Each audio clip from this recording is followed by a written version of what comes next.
Consequence was good, my brother. What up with it? What's good? How's everything, man? I'm light, man. Everything cool. Nah, see, you out running the streets right now. Hard. Got new music out? Hard. I'm going for a gold medal. I ain't even make it to Paris yet. Listen. I mean, but I'll settle for this shit right here. You got the gold on the chain. That's all that matters. You know what I mean? Now, just dropped a new single a couple weeks ago. Mm-hmm. No Apologies with Ye, featuring Ye. Mm-hmm. So I think you went to On the Radar and did the premiere freestyle there. How was that experience? We about to do part 2. Oh, word? Yeah. We got part 2 coming with On the Radar. Shout out to Gabe and Calvin and Rob. Sure. We got part 2 coming for me. We got the Crownholder coming. Mm-hmm. Kaden gonna be on that joint or whatever. So yeah, we on the stove right now. Yeah, y'all mixing it up now. Hard. Now, of course, like On the Radar is definitely one of, if not the biggest, freestyle live performance platforms. Right. Where they do performances. I know, like, you coming up, just seeing that, that I would say probably like 10, 15 years ago, you'll probably go to Funk Flex and do a freestyle. Right. Yeah, right, Tim Westwood. But now, how was seeing that, knowing that, like, that's the new stage for freestyle? I think that's just the evolution of the culture, the game, and technology all in one gumbo. You know what I mean? Because it's just like now we at the space where there's multiple outlets for you to be heard. You know what I'm saying? So, and I mean that definitely lends to hip hop from a grassroots standpoint and just from an independent standpoint. You know what I'm saying? Mm-hmm. Where it's just like, to your point, to get heard, you really had to like. You had to put the key. You had to have somebody put the key in the gate for you. You know what I'm saying? And now it's just like you have these digital venues, so to speak, that just allow for escalation. Like even like we're off the block, from the block joint and all that. You know what I'm saying? You gonna pull up there too? Yeah, we talking about it. Okay, we talking about it. Shout out to Zay and shout out to my guy Pitcher. Yeah, sure. We talking about it though. We definitely. So we gonna get into everything new. Let's take it back. Okay. We back to Queens. How far? I mean, look, we're gonna take it further way back. This is my first time meeting you, so we gotta get into the history. So you're from Queens, right? Born and raised? Linda Boulevard, 192. So they say Queens get the money. I feel like every borough in New York got their own. Well, I said Queens get the money on Drink Champs, and then it revitalized it. Okay. But rest in peace to Prodigy, the author. Oh, Prodigy. Yo, Queens get the money, long time no cash. I'm caught up in the struggle where the guns go blast. Got you. So growing up, right? What really put you in that grind to really chase music? I mean, you gotta think about my block. My block is like 192, and originally, Ronnie Bump had it. There's a lot of history with my side of town.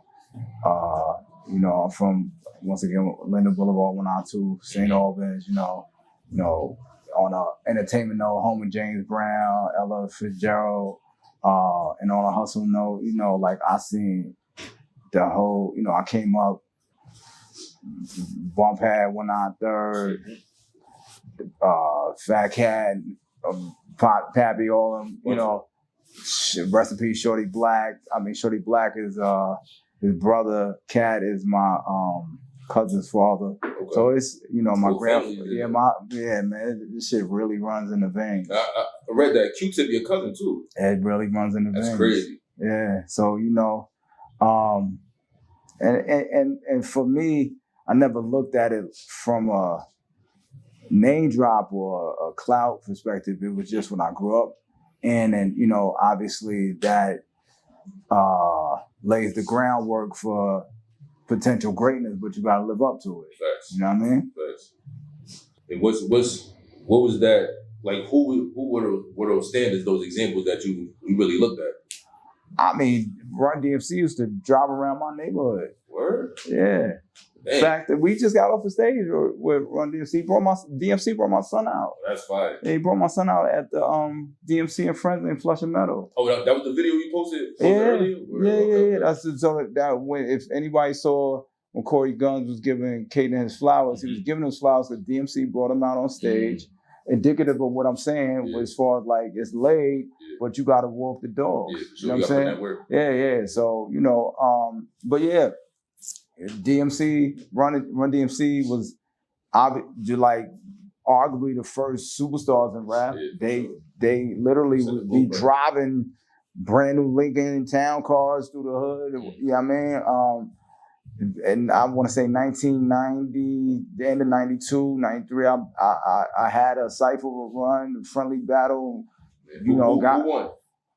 Bro, I was in Tribe right after that. The word got back to Cuz. I was winning Tribe right after that. You know what I mean? You know, that was like your ticket in. They like, all right, we got yeah. The word was on the, you know what I mean? And so I've been letting off clips ever since. You know what I mean? Yeah. But once again, that's an honor and a privilege to even say I battle run. Thanks. You know what I'm saying? And then even to this day to have that, you know, maintain that relationship to the point where DMC later was in my video for Uncle Raheem, and then later brought my son on stage. You know what I mean? So you know, right, 100%. Now you was actually on. You made was that your debut when you rapped on Phony Rappers on my debut was the Chase Part 2. Oh, Chase, okay. Yeah, so that was the B-side of the award tour single off of Midnight Marauders. So I was recording with Tribe by Midnight Marauders. Yeah, and so by that time, and then I graduated to being a group member for Beats Rounds of Life. Now, just during that transition, during that process, are you noticing the progression the way you like, I could take this and be a solo artist, or you really just focus on just doing it? Well, see, that's the misconception. I was a solo artist. Oh, God. Yeah, I was a solo artist. So after the Chase Part 2, I linked up with Dino DeValier. Dino DeValier, for people who don't know, is the person who brokered the Cash Money deal. Gotcha. He got Baby and Slim to 30 million from Universal. Jeez. He was managing Gangstar and A&R at Payday Records. He signed J. Rue the Damager. So he was my first manager. And so he had a producer named Overtime who I put a few records together with, because I wasn't really, after I did the Chase Part 2, Tribe went on to put out Midnight Marauders, and then they went on tour, right? So by the time Q-Tip get back from tour, I got like an EP done. Like, I'm in motion, full motion. You know what I'm saying? Because it's funny, I just seen Flex, and we did a Hot 97 music meeting, and I'm saying all this to say because my son Kaden did the Chase Part 3 on my new album. But spinning it back, Flex was playing it, so it caught like a buzz back there, you know what I'm saying? And so by the time Q-Tip was telling like, yo, dudes is feeling the joint or whatever, you know what I'm saying? And so one thing led to another, and then I had the records that I worked on with Dino and Overtime. Q-Tip heard them, was like, yo, I didn't really know that there was anything going on as far as with Tribe internally. But he and I started connecting hard. Yeah. But then we started running hard. There's a difference when it's Cuz and we running like every day, like come with me to Hilfiger showroom. He looking at you like you really taking it serious. Right, but every time we get up, I'm spitting. You know what I'm saying? Because you know, like it's the beginning. You know, like I'm still a teenager, so I'm like, I got books of joints. You know what I mean? I'm trying to get on. Right, I'm trying to get on. You know what I mean? And you know, little by little, he showed me the game. Like I said, you know, shout out to Andy Hilfiger. He started taking me to Tommy Hilfiger showroom. You know what I mean? You know, they see how I bop. They throw me brown boxes. I'm going to school. That's why, you know. Flagged up. You know what I mean? What was there any like haters in the school? Because you coming in, Tommy was crazy. But you know, you know, back at that, it was whispers of niggas talking like they wanted to. Go ahead. Yeah. Know what I mean? Yeah. You know, I'm a backpack rapper and a backpack clapper. Alright? So you could don't play with it. You can try it. You can try. I mean, guy, you know, nigga come through with the neon purple Woolrich, niggas is looking at you like, hey, back then, who this? Yeah, you know what I mean? And so, but I never really. It's funny because I just had my high school reunion. And niggas was like, yo, you never said you was related to that nigga. Oh, Q-Tip? Yeah. Wow. But I wasn't playing because my code of the street is that you don't broadcast that kind of shit. You move in silence. You move in silence. You do your 1-2. Like I'm going to school. Like I'm going I'm going to school. Like I'm going to the yard. Basically, you know what I'm saying? Like yo, nigga. Like I'm here to do my 1-2, and I'm back. You do your thing. Back doing my thing. You know what I'm saying? Go to class like nothing happened. A couple bros like look, that's right there. Yeah. Like, but other than that, it's a real low key until it was time. You know what I'm saying? Until because from when I did the chase. For me, it wasn't really time to broadcast it because I had no deal. So it was like, they just paid me and shit. Yeah. But, paid me, we busting it up and all. But I wasn't a made nigga to be talking like that. Yeah. Right. I think sometimes even like nowadays with social media, the only thing that we had that was better back then is that we don't jump out the window with everything. Yeah. You know what I'm saying? Because sometimes you got to let shit play out before you play yourself. Thanks. You know what I'm saying? Because at the end of the day, once you jump out, it's hard to jump back in. You know what I'm saying? So even with that, like back then, was the deal like? I'm trying to find like a comparison to today, because like we see rappers, we see any artist, they even if they sign, not sign, independent, we just see them broadcasting everything because that's the way to promote yourself. Right. But back then it's like I ain't promoting nothing until. Well, no. Niggas was running. Nah, that's a character thing, not a temp. Not a place in time. Yeah. I just wasn't on that motion. Gotcha. You know what I'm saying? Because at the end of the day, for me, I wasn't never gonna jump out. Like I was in Tribe, right? I'm going to studio every day. None of my niggas knew. You know what I'm saying? Because at the end of the day, I wasn't. Because first of all, if it don't work out, you know what I'm saying? Nobody know, right? Nobody know. We still who we is.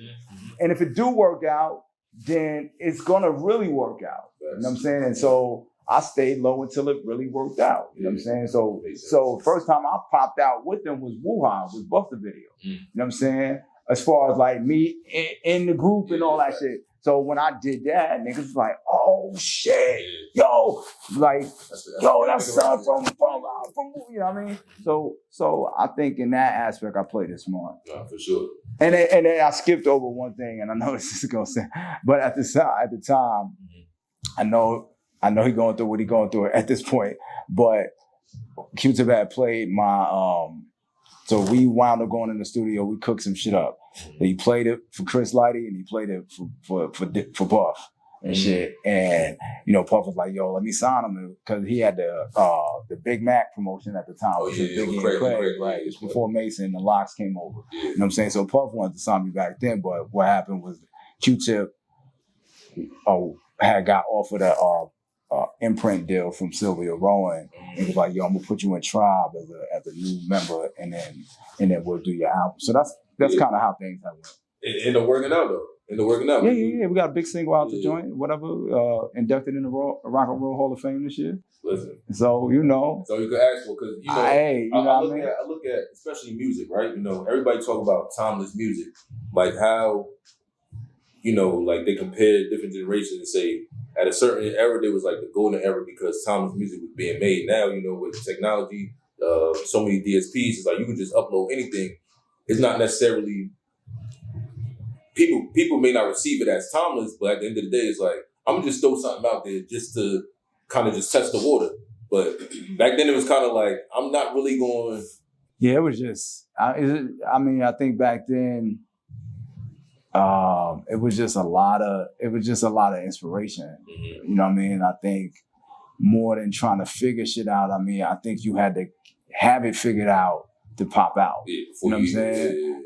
So I think that the incubator stages helped us back then.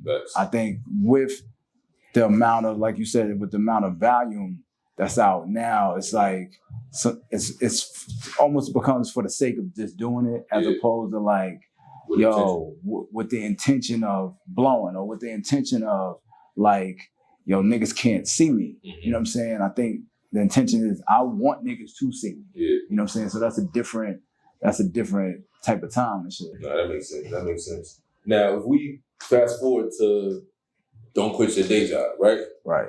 How does that even happen to you coming from Tribe and then ended up, with good music? How you even run across, hey, you in Queens, in Chicago. He ended up in, Jersey, New York. Honestly, to summarize it without long dragging it, it all becomes my introduction to industry politics. Okay. Right.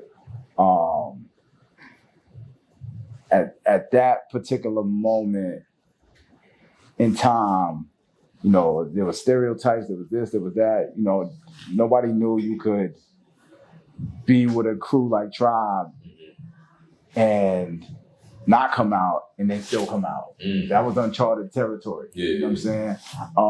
Unfortunately, Tribe broke up in the midst of me putting out my debut album. You know what I'm saying? There was already essentially... And you said you ain't know what was going on. Nah. Yeah. So like, because remember, like I said, Puff wanted to sign me. So I had a deal on the table. So that's why I said I wasn't... I always was a solo artist.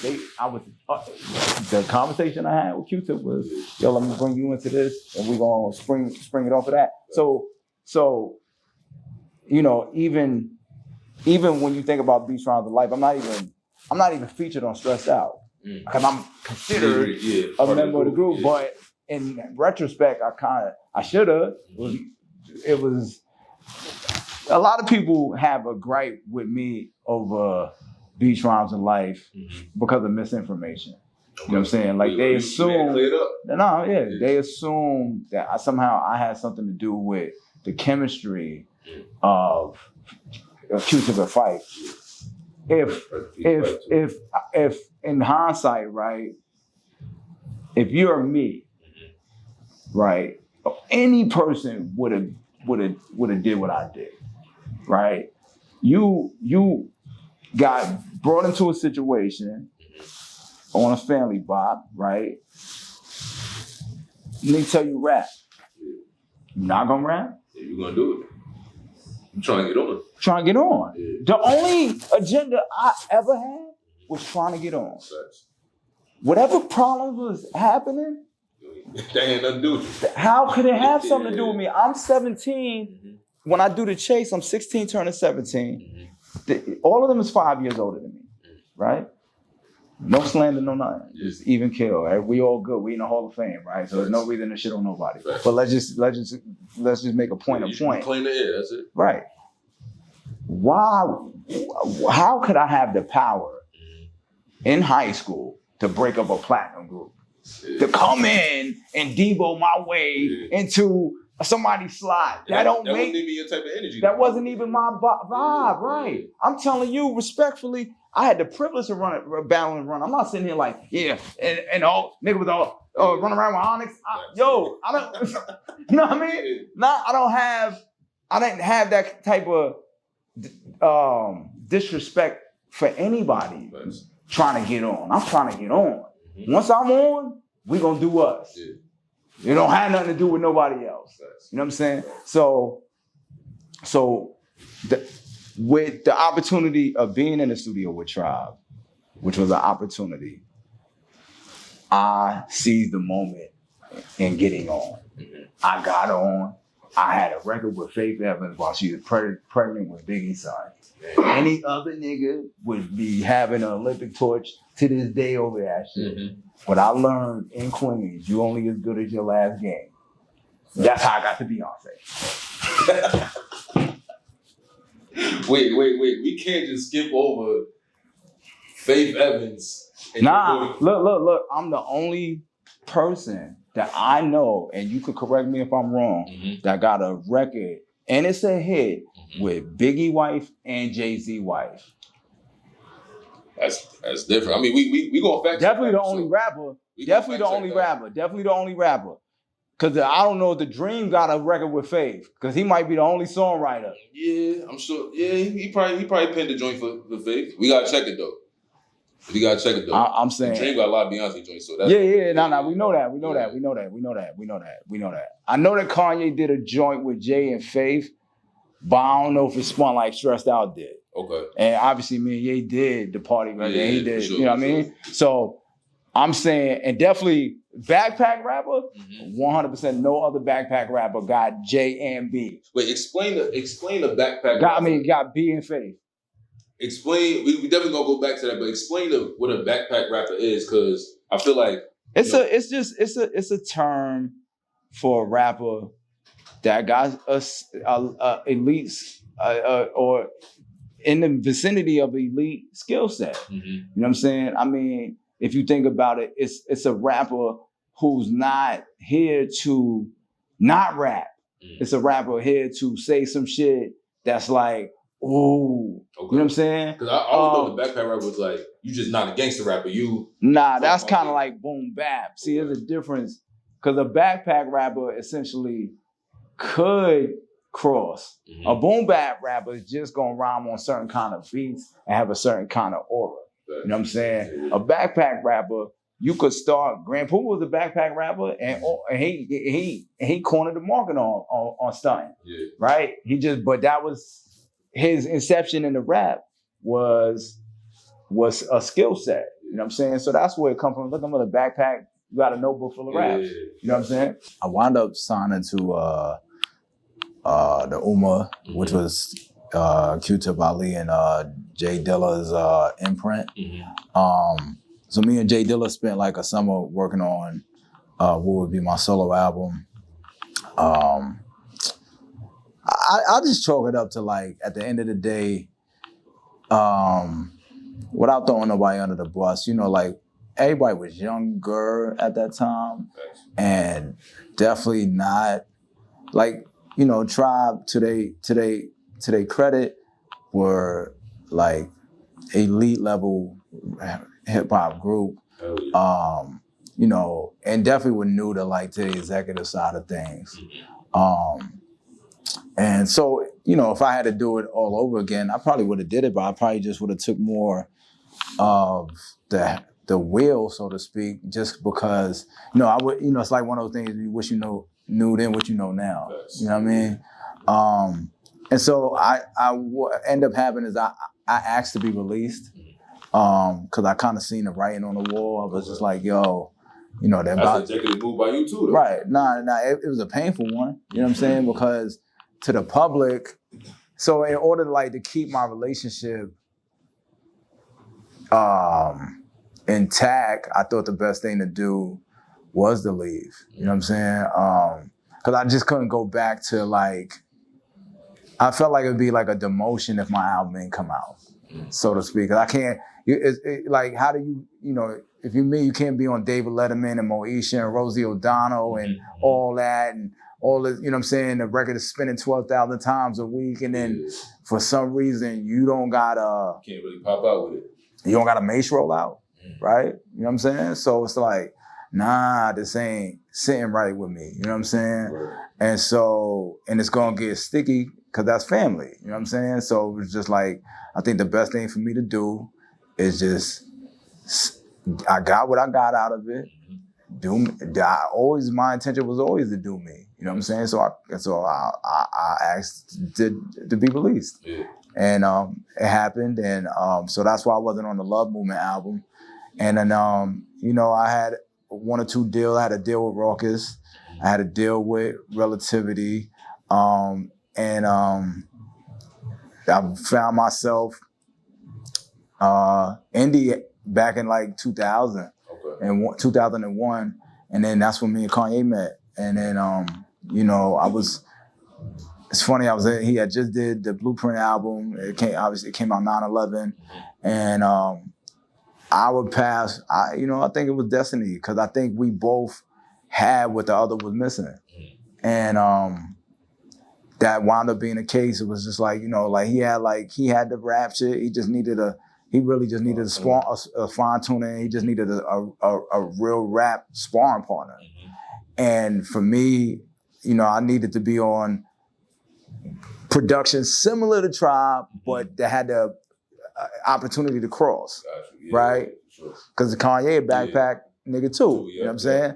So, and he also brought to the table the resource of Rockefeller. Facts. You know what I'm saying? Facts. And so with my knowledge of what I had from Tribe and being able to kind of help him get to where he needed to be in pocket for like an all falls down, and him being able to show me like, yo, you could do that backpack shit and have a Rockefeller chain. Yes. You know what I'm saying? We just became perfect match. Yeah, it was a match. It was a match, and that's how we got to the College Dropout. Now, one of the biggest records that they probably play every year, Grammy Family. Right. Like that's a record that's right. It's going forever. I mean, right. It's going forever. Be played now. I know Khaled was doing. I did that verse in 10 minutes. Dead ass. Dead ass. All right, so explain that session, because I know was Khaled at Def Jam? Was he the Khaled was at Koch. Okay. Khaled was at Koch. Khaled was on the radio. Damn, so he was that came out. Yeah, he was a radio DJ in Miami. Damn. You know what I'm saying? And he had a deal on Koch with Alan Grumblatt. Mm-hmm. And basically he reached out to Ye. He had been reaching out to Ye. He was like one of them situations like trying to get a feature for like the same thing as like when Flex was doing his album, Clue was doing his album. So that's what. So yeah, reached out to Ye. Ye had cooked it while I think he was in Hawaii somewhere, and we was going through something as well with the good music being that Sony scenario, and so Ye was like, "Yo, this how we gonna do this? Yo, do this." I sent it back to him in 10 minutes. Damn. You know what I mean? Nigga Khaled was like, yo, this Consequence nigga, he rap like he a veteran. He said, nigga, I am. Man, was it? What you say? What you say with Khaled? I looked at that man like he said it. We said we shooting it. And like, you know what I mean? I knew of him. Mm-hmm. Cool, we had a good time when we shot that. Because initially when we shot the video, we was only gonna do my verse, and he was doing the Rick Ross record that he had at the time. I think Port of Miami or something. It was whatever's on his Khaled album. Yeah, so it was gonna be a split video. But Ye see me doing body and the shit. He like, yo, nah, I can't. I need my verse. So we wound up just extending the trip for another day, and that's why the whole good music is in the video and shit. But yeah, man, like. Like records like that whole, that's been me in a nutshell. You know what I'm saying? Niggas either sleeping, not doing their homework until I pop out. Yeah. You know what I'm saying? They're like, yo, what the fuck? I've been coming out of nowhere, bro. You know what I'm saying? Yeah. So, and that's why I said, I live by that motto my man told me, which is you only good as your last game. 1,000%. Now with everything, you take your debut album, right? Mm-hmm. Now I read that, depending on what your debut album did as far as like numbers, right? Right. You said you was gonna give back the album to people who I was gonna refund everybody with money who didn't like it. Mm-hmm. How come? Because I knew I had the hottest product on the block. Though when you a hustler, hell, if the fiend, you gonna get back to work. If a fiend don't like it, here, take your $10 back. I guarantee you this shit gonna send you to the moon, nigga. One shot too. Ain't no change trains, none of that. You going straight to the moon, nigga. You think hustlers ever did? Yeah, I did it. I used to buy, once upon a time, not long ago. I guarantee this shit blue magic, nigga. It's crazy shit. This shit blue magic, nigga still getting high to this day. Damn. How long was that? What you mean? No, I'm just saying, niggas is still getting high for what I provide to this day. Right. Yeah. Now, did you ever tour for the after the album came out? Yeah. Did y'all hit the road with that? Tour with John Legend and Robin Thicke. What was it? And Music Soul Child. Yeah. So that was like a soulful tour. What was your favorite city? What has been your favorite city to just perform at? Where you get the most love? Obviously, New York is home. New York is home. Outside of New York, I mean, LA always a lit for real. Like, you know what I mean? But I've been blessed. Like, once again, I started touring with Tribe. You know what I'm saying? So, like there's many. I remember we did the Tibetan Freedom concert. Even when I was in Tribe, we did that with 80,000 people in the shit in San Francisco. Yeah. San Francisco be live too. Like, And, then that, like I said, we in Chicago also. Yeah. Chicago like a second home for me too. Mm-hmm. Yeah. Now, right now, you put out a couple. Well, you about to drop a joint tomorrow. Right. You got a record right now out with Ye called No Apologies. Right. Last December, you put out a tweet on your IG. Well, you posted on your IG saying that you wanted an apology. Did you ever get that apology from Ye? I got 6 million streams from Ye. That's all you needed? Right, that's all I needed. We good. I love you, bro. You know that. Oh man, so cheers to the good life. You ain't need no verbal apology, no sit down, no conversation. I can't say all that on camera. Me and him got our private dialogue that I respect. You know what I'm saying? Like I said, we've always managed to turn lemons into lemonade. You know what I'm saying? When I at the time, and this may be tied to the nitrous, but just at the time we were going through a lot. We're past. It's a gift and a curse with how me and Kanye relate because, I don't get the benefit of being like a Chance the Rapper who could just skate with a feature and go get a mansion off of that. Because I was there from the inception of everything. You know what I'm saying? So Heavy's the head that wears a crown. You know what I'm saying? My son played with the kids for a long time, you know what I'm saying? And, so I was just entrenched and compensated for the entrench, you know what I'm saying? So I can't ever complain about it at all, you know what I'm saying? I just have a different handle with him, you know what I'm saying? And so sometimes, like when other guys get to walk away, I'm dealing with it. You know what I'm saying? Like even like what the shit is going on right now, like like the fans hit me because they know. You posted that even though the Overdose record, they going in there like hashtag save yeah. Right. Yeah. I'm like, the motherfuckers like, yo, why would you put this out now? Because it was scheduled for distribution. Yes. I didn't know he actually had. I kind of felt, but there's no like I said, I seen it where everybody else seen it, and I think a lot of people automatically assume like I can't be next to Ye and do Consequence's album. You know what I'm saying? Yeah. Like that's not even, let alone, my son is signed to my label, you know what I'm saying? And he get down, you know what I'm saying? So it's like, sometimes you do have to choose your own self-interest, you know what I'm saying? And like, like if I'm 24/7, 365 with Ye, I don't have the time to make a classic, and I needed one. Like I put blood into this shit. You know what I'm saying?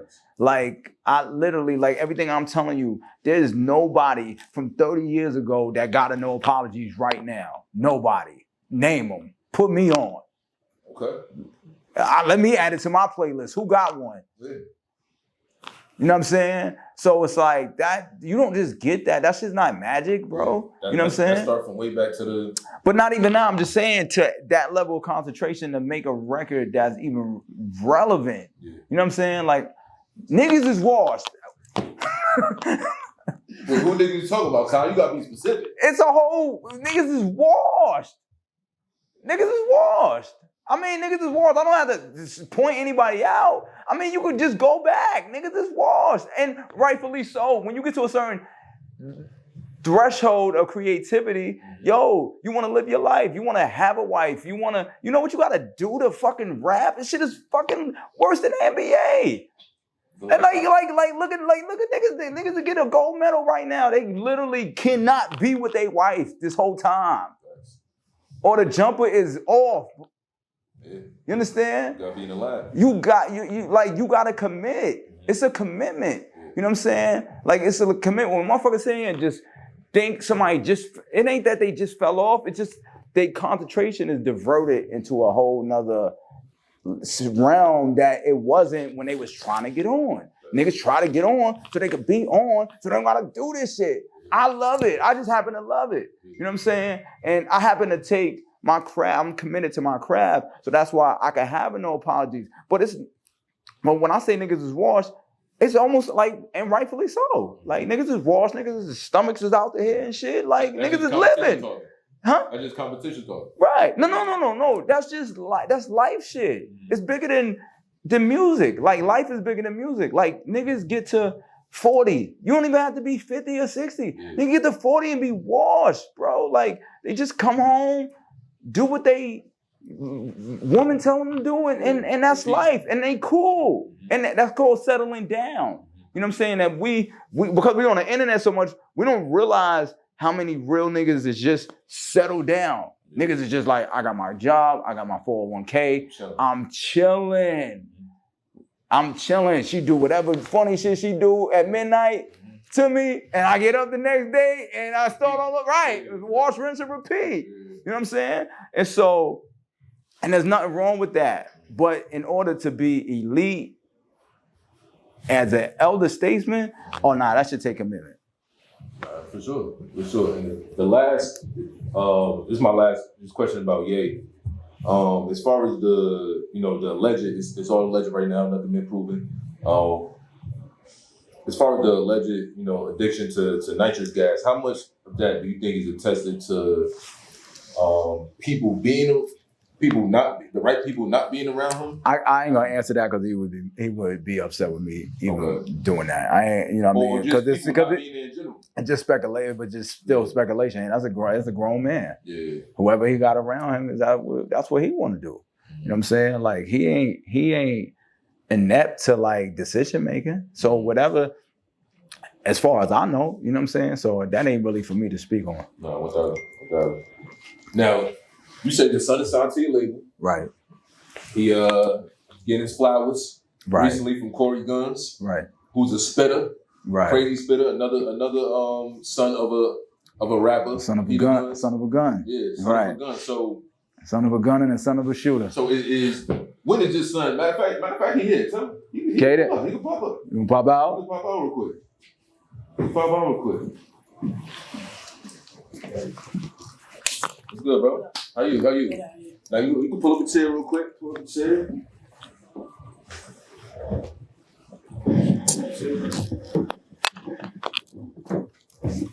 In the shuttle. Now we have wait, hold on here. Want to get? Yeah, this is better. I bet now. Introduce yourself. First of all, introduce yourself. Caiden The Crownholder from Staten Island, New York. Sir. Follow my Instagram, Kaiden17, YouTube page, Monster Records. Now, that's a little bit of my information. Now, Con, when did he come to you and say like, "Yo, Pop, this is what I'm trying to do"?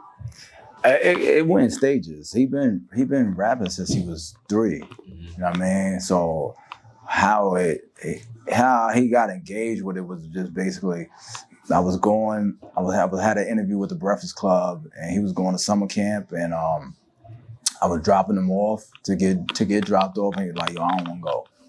I want to go with you to work. I want to go with you today." And I was like, nah, it'd be all right. You know what I mean? Yo, I got to skate, baby. Nah, you ain't skating without me. You know what I mean? And I just looked in his face and I was like, all right, well, come on then. We just gonna do that. And then we went and, I was doing an interview. My man was holding him down. He was on the glass. Charlamagne looked and he was like, yo, homie crying. He was on the glass like, yo. Somebody let me in. Right. And then, we brought him in for the interview, and then we maybe a week or 2 later was in the studio and was working on a joint, and he was like, "Yo, let me say it." I was like, "Word?" He's like, "Yeah, let me say it." So we let him say it. I recorded him, and it just started building from there. You know what I'm saying? And I just think it really just initially became our way of just having some bond time and just showing him what Daddy does, and it just morphed into like him taking ownership of it and it becoming his own thing, and and so ultimately that's the goal. The goal is for me to settle down and pass him the keys, pass him the torch, 100%. No, I think I'm gonna take your mic from you real quick. Now, do you have music out right now? Yeah. Okay. Mostly like I've been going on like stages freestyling. Now, so you don't have a single on DSP just yet? Yeah. Oh, you working on it? Yeah. He went. His first single and viral moment was with Nicki Minaj. He did a record with Nicki, and Nicki put it on IG page and shit hit like 3 million views. How was that experience? Wait, so two things, right? You're gonna talk about the Nicki experience, and then since you here, I want you to drop a freestyle. You could do a freestyle today? It's up to you. You sure? I bet. So first, how was that, just having that moment with Nicki? Obviously she a legend. And then going to the freestyle. It's all on you. So I heard this song she made. I basically did a remix of it. It was called Dream About. Her song was called Dream About Nicki. Her song was called Dreams. Her song was called Dreams. My song, I made a remix of it, calling it Dreams About Nicki, and it really went viral. So then maybe a week or two later, I went to her house and I just took pictures with her and everything. Super cool, super chill. Yeah, invited me. She was like, "Come whenever you want." Yeah, that's fine. That's fine. Now keep the mic. It's on you. If you want freestyle. Yeah, I got you. Go do your thing. It's on you. Starting out was the same size as Lil RT. Now I'm on set with my own RV. A year or two from now, I'll be grabbing car keys. After that's a draft, and I'm grabbing all Rees. Threw on the scheme, made the game go crazy. Ate every track to the shock and amazement. So every beat they sent me was an edible arrangement. So I ain't trying to sign on ethical arrangement. Some of these guys be on half a pill, but we ain't taking no less than half a mil. Cause it's giving guru on massive pill. So maybe Nas will offer us a massive deal. On massive pill, but on the massive still. Cause otherwise, you working for the masses still. Cause this ain't Jack and Jill when they went up the hill. That's the dirtiest game where you'll get jacked for real. And that's a package deal that you could track for real. Yeah, I might get sturdy, but I can rap for real. Boom, bap, but drill like Tory's last appeal. I'm not sure that I believe you got the gap for real. But I do know one thing, my stats are real. Now, You already know. 13 sound like out here. Yo, dab me up, bro. That was fire right there. Damn, you could really spit, bro. Nah, that's what's up. Obviously, you take it from your pops. I mean, how many hours do you put in when it comes to just rhyming and rapping? So, just whenever I have a thought to do rap, I just say it to the mic. Just jot it down. Nah, that's what's up, man. One more time, give your Instagram where people can follow you and anything they should look forward to. My Instagram's Caiden817. His Instagram's Cons TV. And our YouTube page is 192 Records. You already know. And my new album's coming soon. Maybe closer to September, October, because it's already August. So that's all I got. We on deck. My boy, I appreciate Kaden, right? Yeah. Appreciate you, Kaden. We got a couple more questions, Con. Now back in 2020, you posted this picture online. A lot of people had different speculation. Unfortunately, the internet can be a cruel place. But you did reveal to everybody you was diagnosed with both lupus and diabetes. How's your health right now? I'm happy to say that I don't even have my A1C is 5. So it was 14 at that point. You know what I mean? So my A1C is 5. I don't have the signs of diabetes in my bloodstream at this point. I mean, it's still there. But I've worked myself into a space to where my glucose levels have pretty much regulated. You know what I mean? So, every day is a new day, but I worked hard to get to that point. I literally just came from the doctor last week because I'm about to hit the road. So I was like, let me check and see it. And he was like, "Yo, wait, I've never seen anything like this. What are you doing?" I said, "I'm blessed, sir. You could run every time." You like your diet or? Yeah, 100%. Many changes to my diet, and just really doing the research just to figure out what my body needed. And I urge people to do that because why I even got to that point is because I was addicted to taste. You know what I'm saying? Like just growing up in the hood, like everything gotta taste like. She gotta be sweet. She gotta be out there. Right. She gotta be bananas or it don't feel right. You know what I'm saying? But with that comes deterioration and wear and tear. You know what I'm saying? And especially if no one put you on a game, like, you know, I'm thinking a healthy meal. You know, I'm thinking I having breakfast. Oh, you know, eat healthy. I'm having eggs and cheese. You know what I'm saying? And a bagel. Yeah, you know what I'm saying? Thinking that's the lick and not knowing why they call it a bread basket is because at the end of the day, if you put that much bread in your stomach, you over time you'll see it. You know what I'm saying? And so one of the main things I did was I stopped eating cereal in the morning. I stopped essentially eating American breakfast because American breakfast is really dessert. You know what I'm saying? Cereal got as much sugar as cake. Bread got as much. Bread is just a different form of cake. So pancakes is cakes. French toast is cakes with toppings because you got to put butter and syrup and powdered sugar. You know what I mean? So all that shit is really eating, just starting your day with dessert. And because I have lupus, it actually was a blessing because lupus, what it does is make essentially like it's like a match is struck in your cells.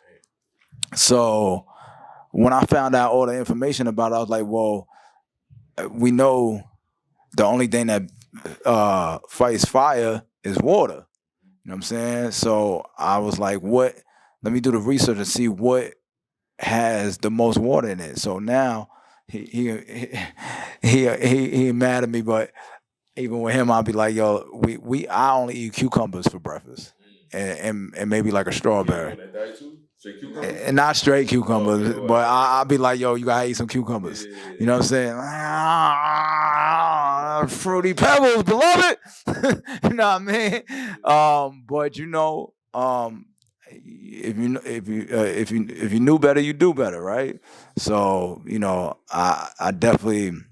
You know, I've explained it to him, but yeah, that's was how, and obviously, you know, I was always working out, but you know, now it's definitely, you know, 5 days a week type of time and shit, and you know, I'm blessed.